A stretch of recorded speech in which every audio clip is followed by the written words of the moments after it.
Good morning, everyone. Welcome to CityLive. I'm Cliff Krieger, your host, and I'm joined by in studio Jim Peters, and on Zoom I have Fru and Kembe. So, happy Juneteenth. Today's a federal holiday. In the year 325, the original Nicene Creed was adopted by the First Council of Nicaea, which will play in a couple items down. In 1770, New Church Day, Emanuel Swedenborg founded his church. And the reason I bring this up, and I sent John a text with the URL, I think one of the most beautiful structures I've ever seen is the Swedenborg Wayfarers Chapel out at Rancho Palos Verdes in LA County. Wayfarers Chapel. This is the thing we moved to Canada? No, this is the thing out in Rancho Palos Verdes in LA County. Out in California. Yeah. Sits up on a bluff. Whatever a bluff is, but that's okay. James Mansfield was married here.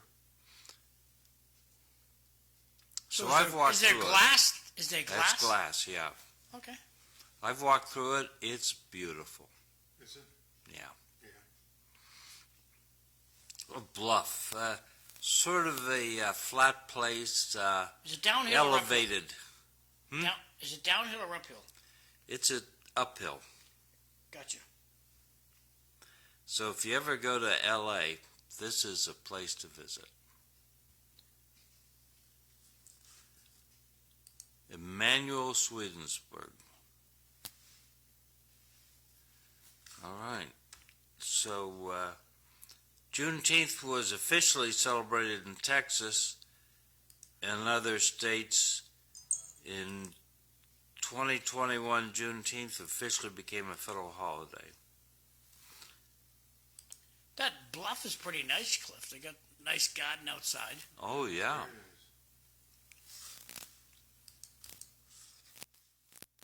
That's done. Thank you. In 1864, the Civil Rights Act of 64 is approved after surviving an 83-day filibuster in the United States Senate. And today is World Sickle Cell Day as an international holiday. Now hold up the buses here. Hold up the buses. This is Fru with his son yesterday celebrating Father's Day. Fru, you want to speak to this? Well, we forgot yesterday was Father's Day, and as we are celebrating Juneteenth, we are also celebrating all the fathers. So I think we really enjoyed it very well. And the wonderful thing about that is we went to church and they honored the fathers. And I think I did write something for Father's Day, and I send that out. If you permit me, I can just read that here. I said, a man's desire is to become a good father to his family and his community. When a father is rich, his family and community are rich. When a father is healthy and strong, he toils non-stop to upkeep his family and community. When a father is sick, poor, weak, frail, and tired, the family and the community feels the impact. Join me to salute, honor, and celebrate all the fathers and all the fathers today forevermore. Happy Father's Day to all. So, my son, we really enjoy the day. That's at Christian Community Church up the hill on Preston Boulevard that we attended service. What town is that? Thank you, John. What town? Huh? What town is that? That's in Lowell, on Princeton Boulevard, Okay. up the hill. Now, Fru, can you explain the differences between your outfits? You got a hat on, your son doesn't. He's got long pants on, looks like you don't. Is there a significance in the outfits, or is that just different styles? Well, my son would have worn a hat, but you see, with his dreadlocks, generally, if it were in Africa, he would have cut that dreadlock to wear his hat. So that's his choice. He's comfortable with it. And his own attire there is more like a casual attire. He also has a traditional regalia gown like I do, but he chose not to wear it. I respect his choice, and I like to make him feel comfortable. So, the shoe. So there's no. It's just how you dress. It's just different styles. Well, it's different styles, but also it's significant to the notoriety of the occasion. And you look, mine is really, that's what the elders. That's how the elders dress. So now, is this native to Cameroon, or would you see this all over Africa? No. That particular regalia comes from the Bamenda people in Cameroon, the Grassfield people in Cameroon. If you go down southwest, you can identify the people by their own traditional attire, that this comes from these people, this group, or this district.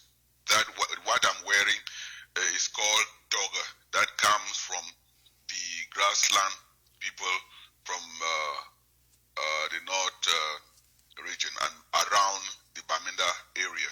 Now, did you just say it's called a toga? Toga, yes. Well, Touga. Okay, because a toga has a different meaning to Americans than the toga you're wearing there. So interesting. Yeah, thank you. All right, back to you, Cliff. Thank you. Thanks, Fru. You're welcome. Well, so continuing on that theme, what did you do for Father's Day, John? My wife had a wonderful dinner for us, and but prior to that, my wife wanted to get the pool going. So we took the filter apart and cleaned the filter and had a good day. Good. Just fiddling around out in the yard, trying to get the pool going. What did you do, Cliff? No, Jim. I'm the host. I got last. Oh, sorry. I had my son held a picnic for me, and I went to his house in Boylston, and we had a wonderful time. Oh, good. The swimming pool wasn't working, Ah, so yeah. Let's see. Father's Day. My wife gave me a new pair of trousers, which I'm wearing today, and she cooked me lasagna, which I had requested for dinner. Oh, another thing. I wanted to thank my wife for making me a father, Oh, and we enjoyed doing that. go ahead, Fru.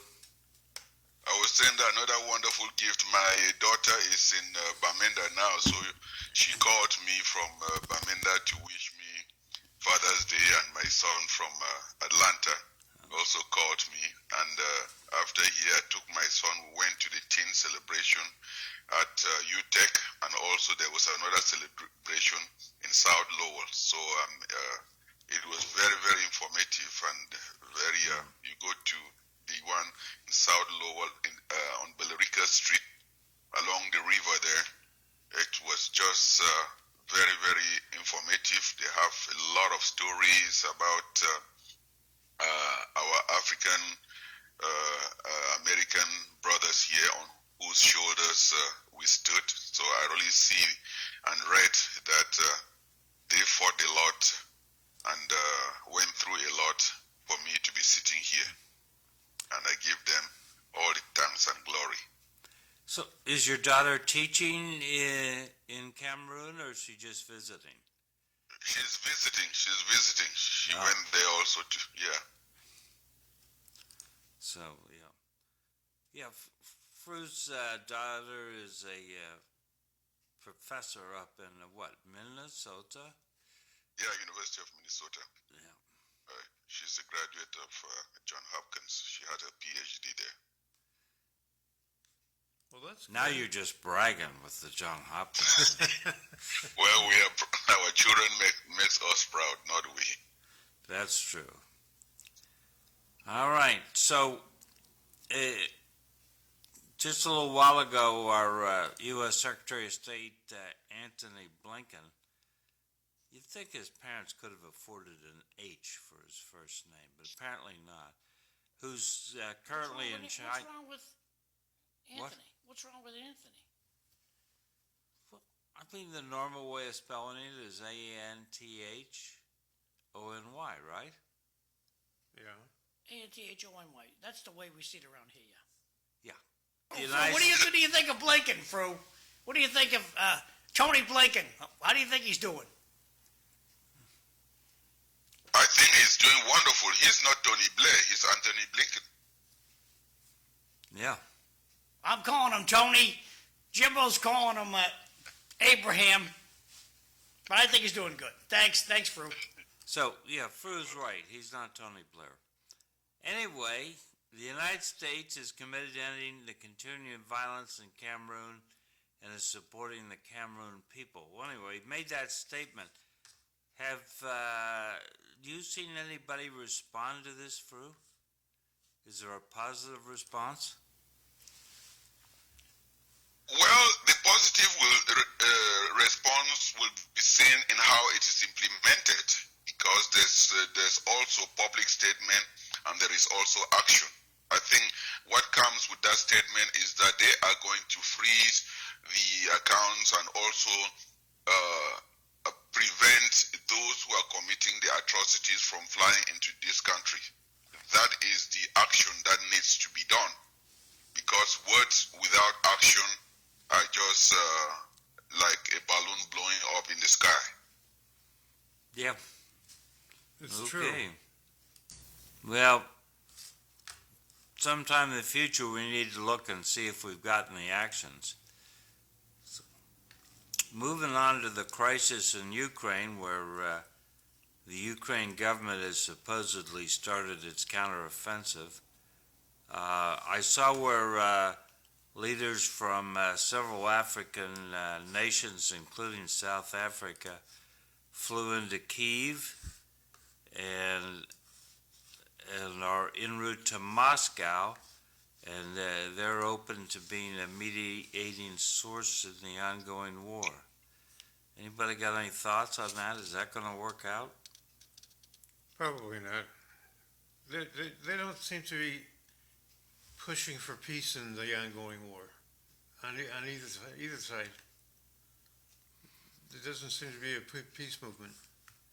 So, was President Putin playing a strong hand? Do we think? Definitely, but I think that the Ukrainians are doing a pretty good job of maintaining their strong hand too. And what is our goal? What do you think, Fru? What's our goal with Ukraine? Well, Cliff, the thing is the West can never settle peace without sowing the seed of another destruction. If you see like just what is happening in Africa, the African nations, the African leaders, they are the ones who can bring peace and stability. You see, if you are talking, the West, I mean, they want the war to go so that they continue bombarding the place and making that place a place to go and test bombs and everything. You see, so it's a good initiative to bring the Africans in. The They don't manufacture guns in Africa. And if you see any dispute that has gone out in Africa, the West have come in that they are negotiating peace. Instead of trying to allow the Africans to settle their own peace, they come in there and take sides. And while they are doing their speech, they pressure the Africans to agree on their terms. And those their terms are setting a stage for future conflicts to come. Let me just bring you to a historical analysis. You see, in the 80s, when the frontline nation in Africa, that's Tanzania, Mozambique, and Zambia, they were almost defeating Rhodesia. That's the army of Ian Smith. Even our own Secretary of State here, Dr. Kissinger, it is written, he pressured these people to go into a negotiation because they saw that if the Africans defeat the white apartheid government in Rhodesia, that will send a message to the African nations to kick out the Europeans and be able to govern themselves. They pressure these people to rush into a negotiating settlement so that they can allow power to the white minority to have the economy and the land. And so once you are saying this, the West is always pushing for a situation where there will always be war until they are the ones who are dominating. So, how do you see China playing in this with its Belts and Roads initiative? Do you see them as... Explain what the Belts and Roads... Belts? B-E-L-T-S? Yes. Is China just another Western nation in this discussion? China is a power to reckon with. The West and the U.S., they are fighting for their interests. They are not fighting for the Ukrainian interests. The place that is being bombed and destroyed, the people who are dying are Ukrainians. The land is being destroyed, they are Ukrainians. These people are coming from afar and trying to juxtapose and protect their own interests. So if we sit here and talk about Putin and whether he's playing power with the Africans, why did they bring the Africans in? Because they know that the Africans are the only honest broker. If you see any peace even in South Africa and Rwanda, the Africans use their own way of peacekeeping to resolve the problems. Okay. So there we are. With 6 million people last night, I watched 60 Minutes. And when I found out there's only 6 million people watching that show, Yeah. there's 330 million people in this country. Yes. People don't care anymore. They don't care what the media's doing. They don't care what Washington is doing. That's just my take. When you go on Google, you don't believe me, go on Google. See how many people watch 60 Minutes. See how many people watch your news. News Center 5, breaking story. Most people couldn't care less. It's a bad spot we're in America, where most of America is not paying attention. Do you know why they are not paying attention, John? I think they're busy with their lives, blind trusting that the government's going to do the right thing for them. And they're just carrying on with their job. They're busy with their lives, with their family, enjoying America. Best way to know how. What are your thoughts, Fru? John, I think that technology has brought reality to every individual. When you are walking with your cell phone, anything that's happening, you know the truth before all this big media can manipulate the minds of the people. With that, people have already known that you cannot sit and watch the tube because everything that is coming through the tube is being censored. And you are reading a script, and you see all these broadcasters that are being fired here and there. Is because when you stray out of that script and give the reality, you are gone, and that's the reason why social media and the TV are battling with social media, because before they try to manipulate the truth, an amateur Alpha on the street has already brought the truth out.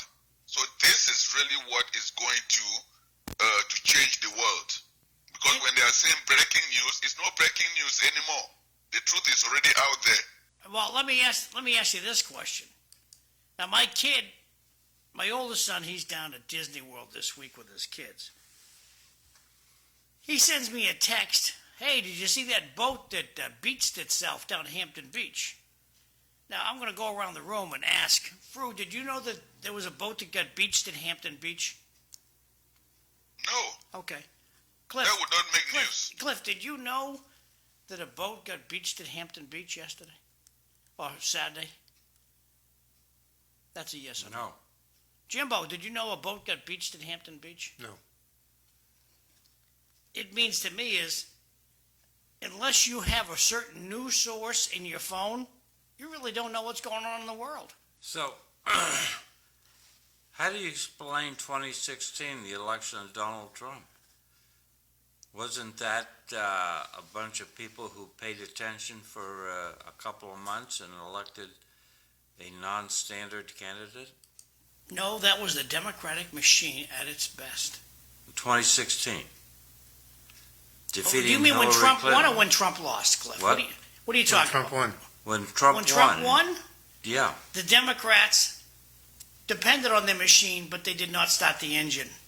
The Democrats figured, we got this. Are you kidding me? We got this. No sense in leave the machine in the garage. And they lost by the skin of their teeth. That's true. Your first answer was quite probably what you meant, but when you saw that it would not support what you said now. I'm not getting you, Fru. Would you tell me again? No, when Cliff first asked the question, I don't know whether you understood the question. You were speaking in favor of the Democrat for allowing President Trump to win. But when he explained, your next question was a spin over. Your next answer was quite contrary to your initial one. So I just think that When I watch the show this afternoon, I might richly disagree with you next week. Thanks. So, Fru, how soon do you have to depart for New Hampshire? About 6:45. Okay, good. All right. So why is that? Is that a crime? Why is it top secret? What did you say, Fru? Sorry. Go ahead. I'm asking, is it a crime to sneak out with a top secret document? Cliff can speak to that, but I know that it is, but Cliff can give a better answer than me because Cliff has actually touched top secret documents. I never have. Yeah, it's a crime. Okay, if it were a street person that committed a crime, would he not be rounded and thrown in jail? Well, what the street person does, is it really, can it be compared to the magnitude of what a secret document is taken out to the public?